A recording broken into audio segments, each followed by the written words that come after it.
नहमदुहु व नुसल्ली व नुसल्लिमु अला रसूलिहिल करीम अम्मा बअद अऊज़ु बिल्लाहि मिनश शैतानिर रजीम बिस्मिल्लाहिर रहमानिर रहीम क़ुल इन कुंतुम तुहिब्बूनल्लाह फत्तबिऊनी युहब्बुकुमुल्लाह इला आखिरिल आया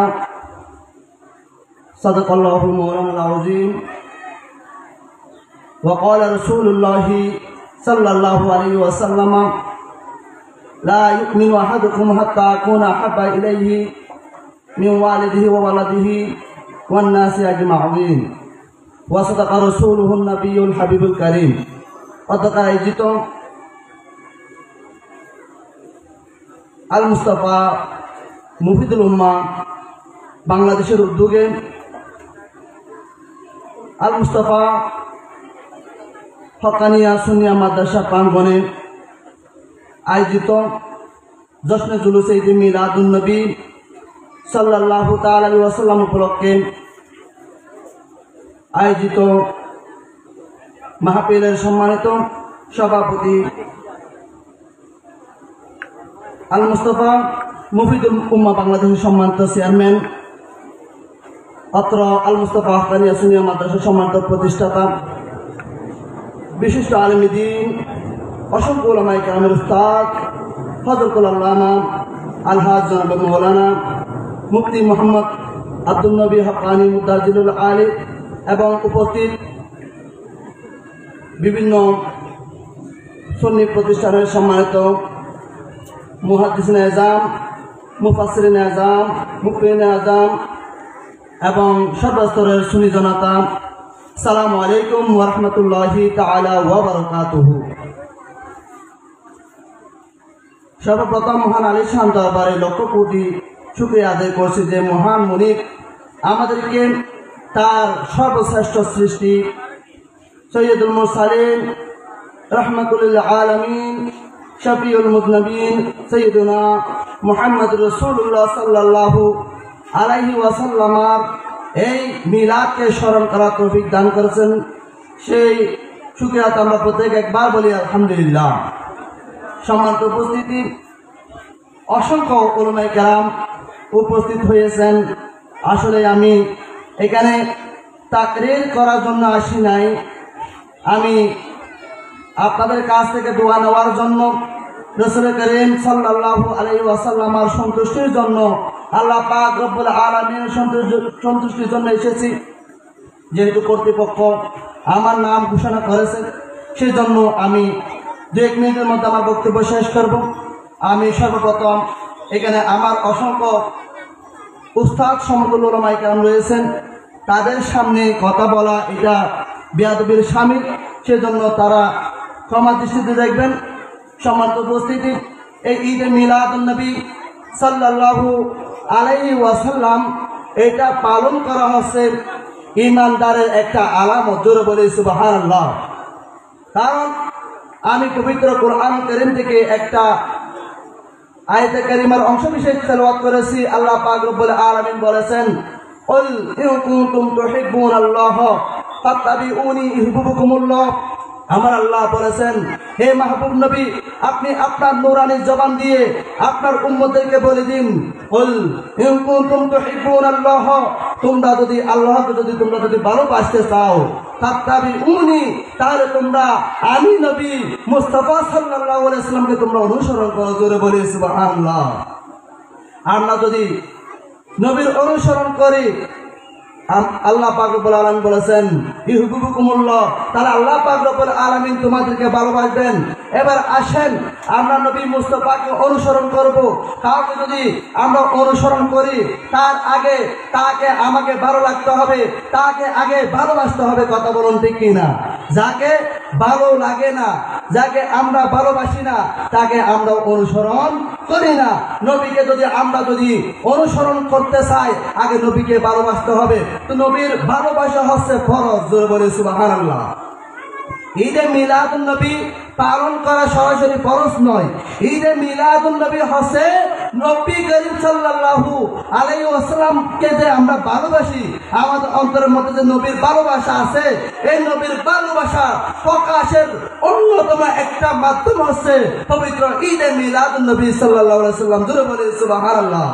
আমরা কাউকে যদি ভালোবাসি, তার জীবনের শুরু থেকে শেষ পর্যন্ত সবকিছু আমাদের ভালো লাগে।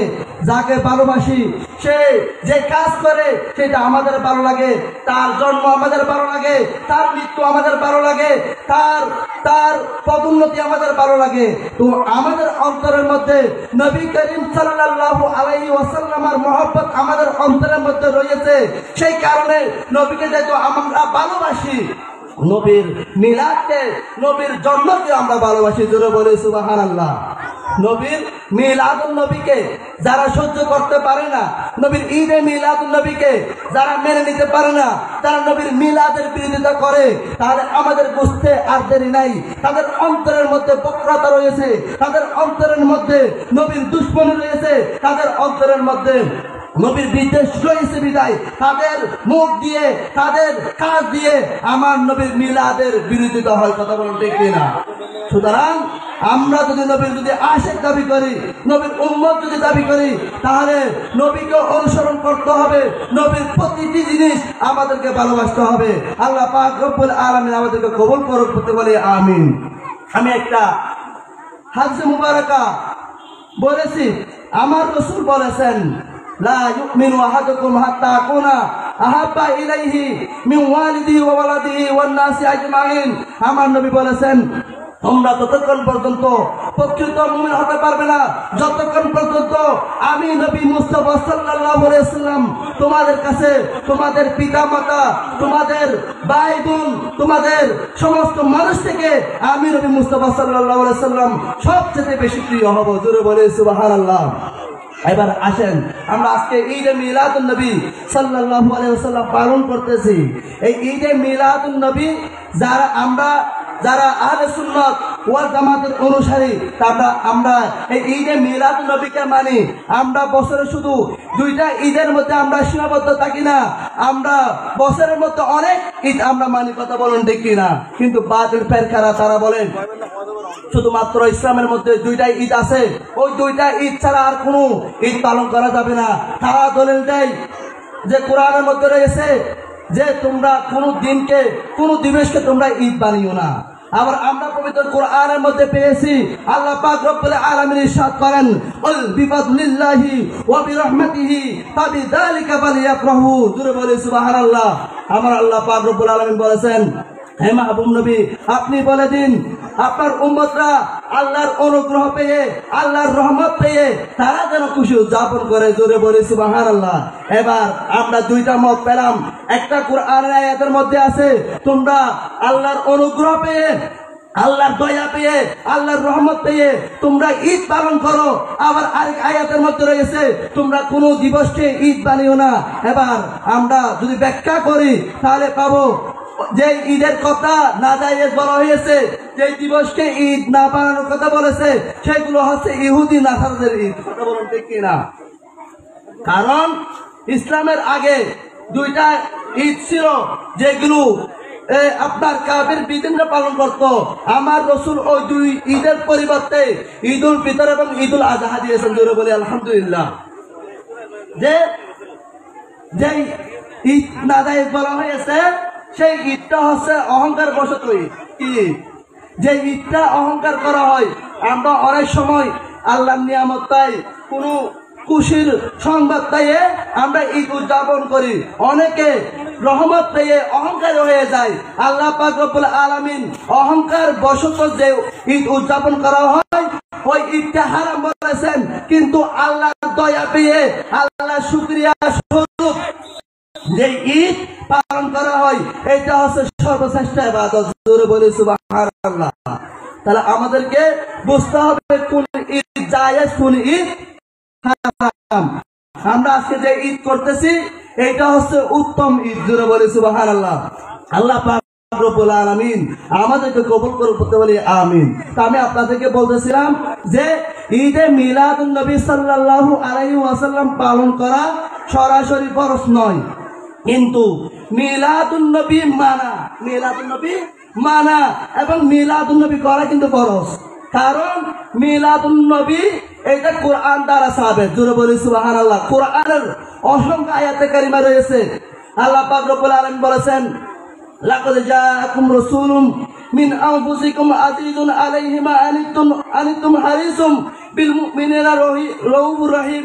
এই আয়াতের মধ্যেও মিলাদুন নবীর আলোচনা করা হয়েছে।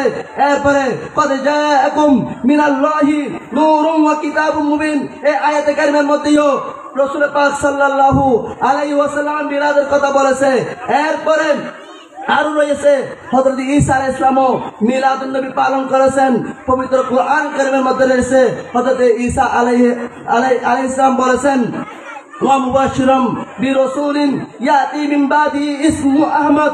ঈসা আলাইহিস সালাম বলেছেন, আমি তোমাদেরকে এমন একজন রসুলের সুসংবাদ দিচ্ছি, সেই রসুল আমার পরে আগমন করবে, তার নাম মুবারক হবে আহমদ। জোরে বলি সুবহানাল্লাহ। সুতরাং আমরা আজকে যে মিলাদুন নবী পালন করতেছি, যে ঈদে মিলাদুন নবী পালন করতেছি, সেটা আমরা 1450 বছর আগে আমরা করতেছি না।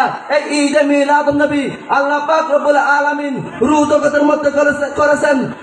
এরপরে সমস্ত পয়গম্বরগণ নিজ নিজ উম্মতদেরকে নিয়ে এই মিলাদুন নবী পালন করেছেন। এরপরে নবী সাহাবায়ে কেরাম মিলাদুন নবী পালন করেছেন। এরপরে তাবিগণ মিলাদুন নবী পালন করেছেন। এরপরে আল্লাহর ওলিরা মিলাদুন নবী পালন করেছেন। এরপরে উলামায়ে আহলে সুন্নাত মিলাদুন নবী পালন করেছেন। সর্বোপরি যারা নবীর আশিক, যাদের অন্তরের মধ্যে নবী মুস্তাফা সাল্লাল্লাহু আলাইহি ওয়াসাল্লামের ভালোবাসা রয়েছে, প্রত্যেকে নিজ অবস্থান থেকে এই মিলাদুন নবী পালন করে। জোরে বলি আলহামদুলিল্লাহ। একমাত্র তারা করে না যাদের অন্তরের মধ্যে নবীর বিদ্বেষ রয়েছে, যাদের অ্যালার্জি আছে, তারা গোশত খায় না। কথা বলুন ঠিক না? গরু গোশত তারা খায় না, ছাগলের গোশত তারা খায় না, কচু শাক তারা খেতে পারে না, তারা সেগুলোকে ভয় পায়, গরু গোশত থেকে তারা দূরে থাকে। তাদের অন্তরের মধ্যে নবী মুস্তাফা সাল্লাল্লাহু আলাইহি ওয়াসাল্লামের বিদ্বেষ রয়েছে। তারা মিলাদুন নবীর কথা বললে তাদের অন্তরের মধ্যে অ্যালার্জি হয়, তাদের শরীরের মধ্যে অ্যালার্জি হয়। তারা মনে করে মিলাদুন নবী একটা অ্যালার্জি, তারা মনে করে নবীর মহব্বত অ্যালার্জি। তারা সেই জন্য তারা কখনো বেদাতের ফতোয়া দেয়, কখনো শিরকের ফতোয়া দেয়। তাদের ফতোয়া আমাদের মানার দরকার নাই, আমাদের পিছনে তাকানোর দরকার নাই। কারণ এই ঈদে মিলাদুন নবী রাষ্ট্রীয়ভাবে পালন হচ্ছে। সুতরাং বিরোধিতা করতে থাকুক, আমরা সামনে যাব। কে কি বলছে, কে কি বলতেছে, আমরা সেই দিকে তাকাবো না। আমাদের লক্ষ্য উদ্দেশ্য হচ্ছে নবী মুস্তাফা সাল্লাল্লাহু আলাইহি ওয়াসাল্লামের মাধ্যমে আল্লাহ পর্যন্ত পৌঁছানো, আল্লাহর সন্তুষ্টি। এই কথা ব্যক্ত করে আমার সংক্ষিপ্ত ও গোছানো বক্তব্য এখানে ইতি জানলাম। ওয়া মা আলাইনা ইল্লাল বালাগ। আসসালামু আলাইকুম ওয়া রাহমাতুল্লাহি ওয়া বারাকাতুহু।